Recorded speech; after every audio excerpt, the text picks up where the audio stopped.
advancement program is also meant to give facilities to the family, because they said the household is a family. From the family you get the village, from the village you get the community, from community you get the state, the local government, and from the local government you get the state and then the nation.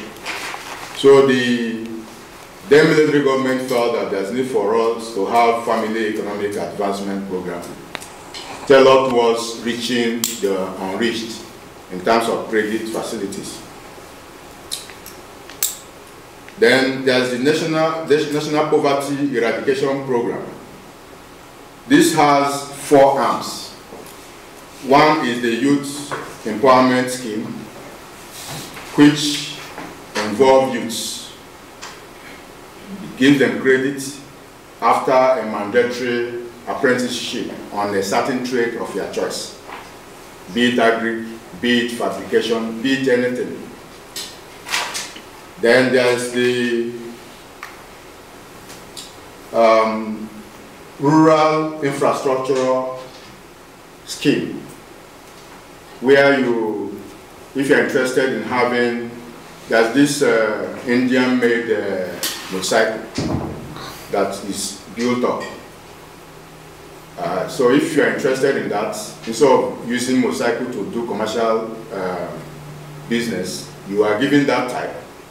You deposit a certain amount, and you are guaranteed by the traditional law of your community, and so on. You'll be given that. They're also involved in road construction or road maintenance. Yes, sir. Yeah. Okay, I've not possibly.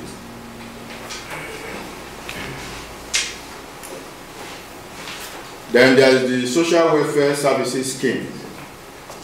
If you're interested in education or in tailoring or any other thing that is important to you, you also apply to them and they will give you. Then there is the National Resources Development and Conservation Scheme under the same National Poverty Eradication Program. Depending on what you feel that is your problem, you are covered under the program.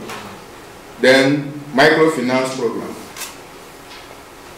The community banking system having its own unique way, and to the new civilian regime that came in 99, they felt that it's not in line with what is being practiced in other nations.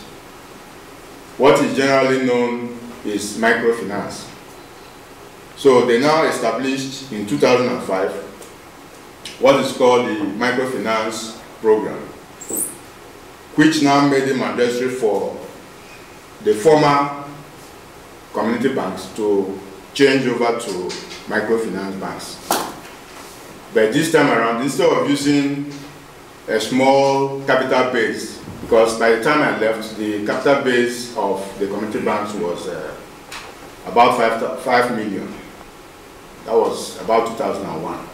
So these people now came up and said, 5 million is nothing to write home about. It cannot help any financial institution. And based on inflationary trends, they increased the capital base, the minimum capital base, to 20 million, which amounts to about 88,890 euros. That's for the unit microfinance banks. Let's assume, just like the community banks, is located at a point. Let's assume the community choose this hall as his office. Everything about the bank starts and ends here, except if you have anything to do with the correspondent bank. Because you have to have a correspondent bank among the big banks that will help you do some clearing, assuming you need to clear some checks that is deposited by a customer. Are you following what I'm saying?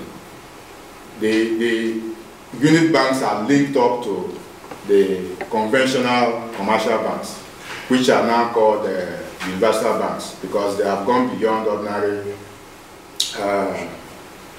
retail services to do insurance, to do mortgage, to do retail banking, and so on and so forth. So, and the Microfinance banks are of two variants. I've mentioned one that is localized at a point in the community. Then there's this other one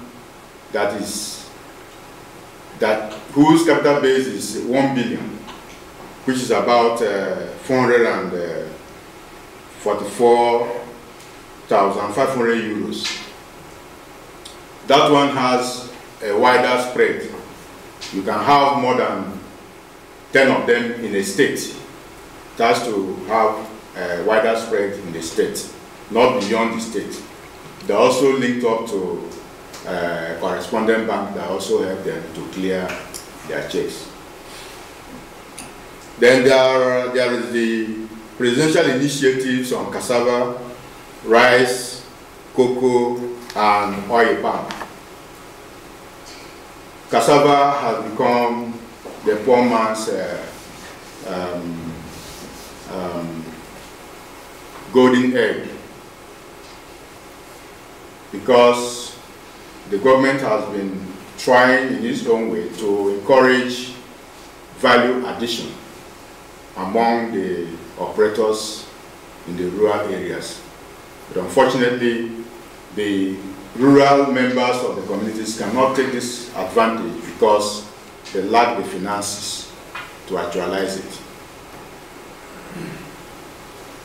Then the rice initiative, because of what happened to us in 2006, a 50 kg rice suddenly rose to 10,000 naira a bag.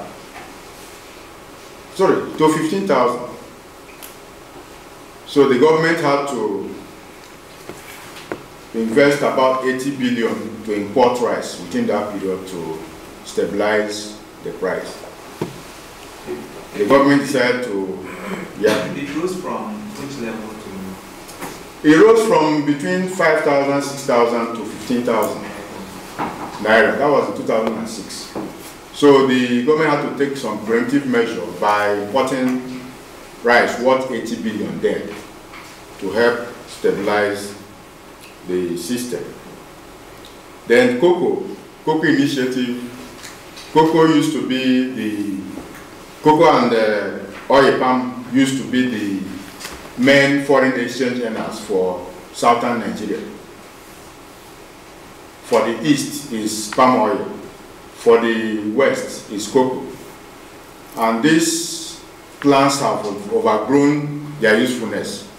So what the president did in 2005 or thereabout, 2003, 2004, 2005, was to encourage state governors who are from these areas to go and replant their cocoa. We had to go to Ivory Coast and some other, Ghana and some other neighboring states, countries, to get seedlings that we use to replant the old plantations. Then the Fadama program has been in existence since 1993.